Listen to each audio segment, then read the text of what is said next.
गोटा आहे. मागील 4-5 दिवसात 4 साप आम्ही पकडलेत. असंच जर तुम्ही कोणता साप आहे आणि कशा पद्धतीने तो शांतपणे बसलेला आहे. आणि हा घोडा जातीचा साप आहे, तुम्ही ओळखलाच असणार. हा म्हणजे अजगर म्हणत होते, म्हणजे शेतकऱ्यांना सुद्धा सापांची नावं माहिती आहेत, लक्षात घ्या. इथं त्याचं तोंड आहे, तुम्ही बघू शकता. हे बघा, थोड्या वेळातच तो आवाज करायचा प्रयत्न करेलच. आणि तो इकडे झाला आणि मी अशा पद्धतीने त्याला आता पकडला. आणि शेपूट बघू शकता तुम्ही, त्याची कट आहे.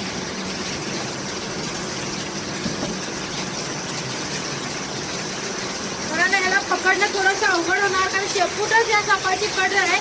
आधीच या सापाला शेपूट कमी असते आणि त्यात ही पूर्णपणे कट झालेली आहे. त्यामुळे आता थोडासा शांत वाटायला साप, पण त्याचे तेवर तू दाखवणारच. तर याला आधी पहिला पॅक करूया.